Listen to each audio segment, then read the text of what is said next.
जंगल की ओर सफर शुरू हुए अभी मुश्किल से 5 मिनट ही हुए थे। चारों तरफ घने पेड़, कच्चा रास्ता और हल्की ठंडी हवा माहौल को और भी रहस्यमयी बना रही थी। तभी अचानक कायरा ने ढापा से कहा, जीप रोको। ढापा ने बिना कुछ पूछे तुरंत ब्रेक लगा दिए। जीप रुकते ही सबकी नजर कायरा पर टिक गई। क्या हुआ? सम्राट ने पूछा। लेकिन हमेशा की तरह कायरा ने कोई जवाब नहीं दिया। वह चुपचाप जीप से उतरी और सड़क किनारे बनी एक छोटी सी पान की दुकान की तरफ बढ़ गई। दुकानदार ने मुस्कुराकर पूछा, जी मैडम, क्या चाहिए? कायरा ने सीधे सवाल किया, तुम्हारे पास सिगरेट के कितने पैकेट हैं?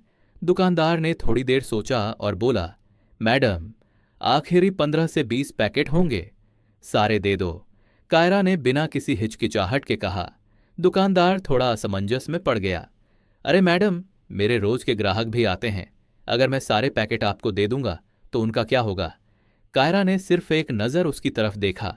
उस एक नज़र में ऐसा ठहराव और सख्ती थी कि दुकानदार बिना कुछ कहे समझ गया कि अब बहस करने का कोई मतलब नहीं है। उसने चुपचाप दुकान में रखे सारे सिगरेट के पैकेट निकाले और कायरा के सामने रख दिए। कायरा ने पैसे दिए, सारे पैकेट उठाए और वापस जीप की तरफ चल दी। तभी पीछे से दुकानदार जोर से चिल्लाया, अरे मैडम, आपने गलती से 500 रुपये ज्यादा दे दिए। कायरा बिना पीछे मुड़े बोली, गलती से नहीं, अपनी मर्जी से दिए हैं।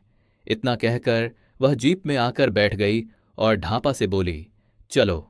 जीप फिर से जंगल की तरफ बढ़ने लगी। कुछ देर तक ढापा की नज़र बार बार उन सिगरेट के पैकेटों पर जाती रही। आखिरकार वह खुद को रोक नहीं पाया। मैडम, आप सब लोग बहुत सिगरेट पीते हो क्या? उसका सवाल पूरा भी नहीं हुआ था कि कायरा ने बीच में ही शांत आवाज में कहा, ये सारी सिगरेट सिर्फ मेरे लिए हैं। ढापा ने हल्की सी मुस्कान के साथ कहा, अच्छा, मतलब आप 2 हफ्ते का स्टॉक एक साथ रख लेती हैं। सही है, बार बार खरीदने कौन जाए। ढापा की बात सुनते ही सम्राट अपनी हंसी रोक नहीं पाया। क्या हुआ सर? ढापा ने हैरानी से पूछा। सम्राट हंसते हुए बोला, ढापा, ये मैडम का 2 हफ्ते का स्टॉक नहीं है, सिर्फ 2 दिन का है। यह सुनते ही ढापा की आंखें हैरानी से फैल गईं। कुछ पल के लिए वह बिल्कुल चुप हो गया। शायद उसे यकीन ही नहीं हुआ कि कोई इंसान 2 दिनों में इतनी सिगरेट पी सकता है। जीप में कुछ सेकंड के लिए सन्नाटा छा गया। तभी स्काई धीरे से सम्राट के कान में फुसफुसाया, यार, अगर ये सच में रोज इतनी सिगरेट पीती है तो इसके एब्स कैसे हैं? मतलब इतनी फिट कैसे रहती है? स्काई को लगा उसकी बात सिर्फ सम्राट तक ही रहेगी, लेकिन कायरा ने वह भी सुन लिया। उसने बस एक पल के लिए स्काई की तरफ देखा, फिर अपनी नजरें जंगल की तरफ मोड़ लीं। उसने कोई जवाब नहीं दिया। उसकी खामोशी उसके हर जवाब से ज्यादा रहस्यमयी थी। ढापा उन सब की बातों को पूरी तरह नजरअंदाज करते हुए अपना सारा ध्यान सड़क पर रखता है। इधर जीप में बैठे सभी लोग जंगल की अद्भुत खूबसूरती का आनंद ले रहे थे। कोई चारों तरफ के नज़ारे अपने कैमरे में कैद कर रहा था तो कोई हंसते मुस्कुराते हुए तस्वीरें क्लिक कर रहा था। तभी रूहिका ढापा से पूछती है, ढापा, उस टपरी पर चाय वाले भैया क्या कह रहे थे? उन्होंने कहा था कि आज के दिन कोई भी इस जंगल में नहीं जाता। आखिर आज ऐसा क्या खास है? रूहिका का सवाल सुनते ही ढापा के चेहरे पर एक पल के लिए घबराहट साफ दिखाई देती है, लेकिन अगले ही पल वह खुद को संभालते हुए मुस्कुराकर कहता है, कुछ नहीं मैडम, ये गांव वाले हैं, अंधविश्वास फैलाते रहते हैं, बरसों पुरानी एक कहानी से आज भी डरते हैं और दूसरों को भी डराते रहते हैं। ढापा की बात सुनकर यहां तुरंत पूछता है, कैसी कहानी? कहीं यहां भूत वूत तो नहीं होते? ढापा हल्की सी हंसी के साथ जवाब देता है, नहीं नहीं सर, कहानी तो बहुत पुरानी है। अब भूत हैं या नहीं, ये आज तक कोई जान नहीं पाया। लेकिन एक बात सालों से यहां फैली हुई है कि हर साल 4 मई के दिन कोई भी इंसान मायावन के जंगल में नहीं जाता। इतना सुनते ही केविन उत्सुक होकर पूछता है, अगर कोई चला जाए तो क्या होता है? ढापा कुछ पल के लिए चुप हो जाता है, फिर गंभीर आवाज में कहता है, यही तो सबसे बड़ा सवाल है सर, क्योंकि कहानी के मुताबिक जब जब कोई इंसान 4 मई यानी आज के दिन मायावन के जंगल में गया है, वो कभी वापस नहीं आया। ढापा की ये बात सुनते ही जीप में अचानक सन्नाटा छा जाता है। कुछ पल पहले जो सब लोग हंस रहे थे, उनके चेहरों पर अब हल्का सा डर साफ दिखाई देने लगता है। लेकिन तभी ढापा जोर से हंस पड़ता है और माहौल हल्का करते हुए कहता है, अरे, ये सब बस कहानियां हैं। मैं तो यहीं रहता हूं, फिर भी इन बातों पर यकीन नहीं करता। और आप लोग तो शहर से आए हो, इतने स्मार्ट हो, मॉडर्न हो, आप लोग क्यों डर रहे हो? ये सब सिर्फ अफवाहें हैं, चिंता मत करो। ढापा की बात अभी पूरी भी नहीं हुई होती कि तभी अचानक एक विशाल ईगल की तेज और डरावनी आवाज पूरे आसमान में गूंज उठती है। उस आवाज को सुनकर जीप में बैठे सभी लोग एक साथ आसमान की तरफ देखने लगते हैं। ऊपर एक बहुत बड़ा ईगल ठीक उनकी जीप के ऊपर चक्कर लगाते हुए उड़ रहा होता है। ये देखकर सम्राट मुस्कुराते हुए कहता है, सुना है ईगल इंसानी मांस बहुत पसंद करते हैं।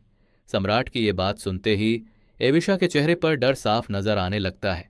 तभी रूहिका हल्की नाराजगी के साथ सम्राट की तरफ देखकर कहती है, सम्राट अब बस करो, हम ऐसे नहीं डरने वाले। और ये 2026 चल रहा है, आज के जमाने में भी तुम्हें लगता है कि भूत सच में होते हैं? धापा हल्की मुस्कान के साथ सबकी तरफ देखता है और कहता है, आप लोग भी भूत प्रेत जैसी बातों पर भरोसा करते हो? इतना सुनते ही स्काई तुरंत हंसते हुए जवाब देता है, नहीं भाई, हमारे लिए भूत मतलब एग्जाम और प्रेत मतलब हमारे कॉलेज के प्रोफेसर्स। स्काई की बात सुनकर जीप में बैठे सभी लोग जोर से हंस पड़ते हैं। कुछ देर तक माहौल बिल्कुल हल्का और मजाकिया बना रहता है। बातों ही बातों में सफर आगे बढ़ता रहता है और कुछ ही देर बाद ये लोग जोरान पर्वत के बिल्कुल करीब पहुंच जाते हैं।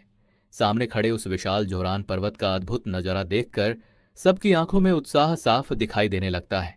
केविन और यहान एक साथ ढापा से पूछते हैं, ढापा, इस पहाड़ पर चढ़ने में कितना टाइम लगता है?